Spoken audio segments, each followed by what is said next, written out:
how did Fandango come out of all this? This is a good story. You like good stories? I love good stories. You like good stories. I was tag team champions with a guy named Tyler Rex, which you probably know. Yep. A good friend of mine. And Gabrielle, I believe now. Gabe and I were Florida tag team champions. He came up, was doing some stuff at ECW. Hunter put Gabe and Kurt Hawkins together. And he had an idea for him where each week on SmackDown, they would come out dressed up as strippers, firefighters, Breezango, essentially, you know. Yeah.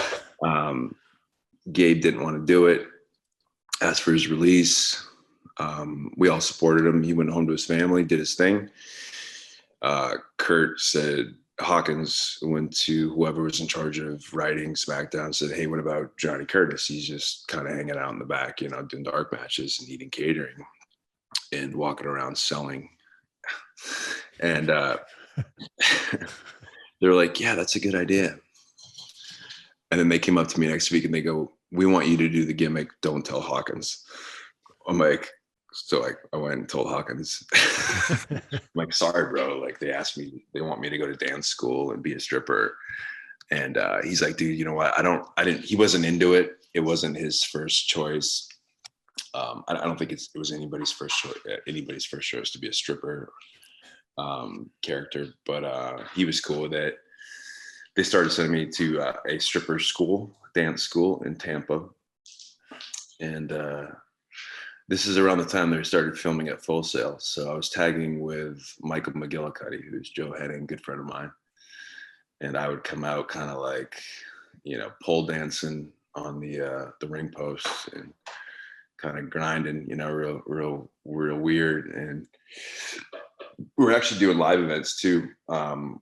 With the, I was like a stripper and he was just like what the hell is this guy all about? And you're still named Johnny Curtis at this point? Simply Johnny Curtis was the gimmick. And this was like November 2012. And then just 1 week we're at Full Sail and Hunter comes up to me. He goes, hey, we're not going to do the stripper thing. I'm like, oh, right. Like, cool. Yeah. I'm going to be in the fucking Shield, you know, or something really cool. He's like, go to ballroom. Now we're going to have you go to ballroom dancing school.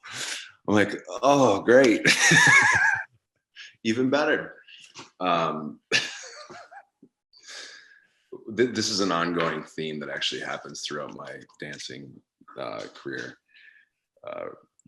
Yeah, so I was actually moved out to Houston and I started going into ballroom dancing school out there, and which was super hard, bro. Like it's like go to professional wrestling school and get really good at it in a month or two.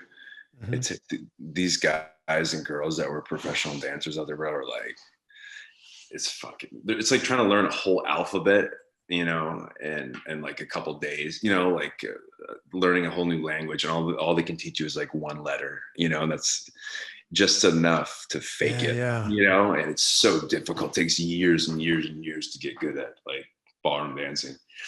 And I was getting kind of frustrated, but I'm like, listen, let's just make me good enough where I can fake it, you know? And so yeah, I was training for like 3 or 4 months doing that. And then Vince flew me up to Manhattan, and then we started filming vignettes there. And then I don't know if you want to jump into the whole Fandango story, but sure, yeah. So I remember he rented out the Highland Ballroom, and we filmed for a couple of days there.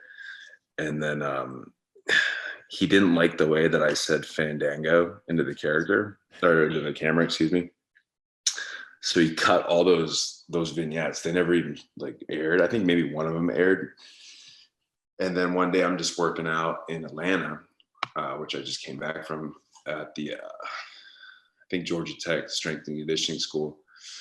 And I think Mark Carano was just like 10 missed calls from Carano. I'm like, what the fuck, you know? And he's like, Vince has been waiting up in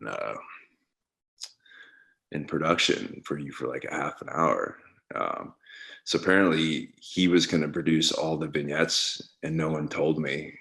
So I'm just working out, and then Vince is waiting for me for like an hour, and they had this whole like room set up with like a screen and all this stuff. And I'm like, oh shit. So I ran over, and then Vince produced the vignettes, and he turned, he turned the whole thing where I didn't say the name correctly in the original vignettes. And then he turned that into an angle where I debuted on TV and no one could pronounce my name correctly.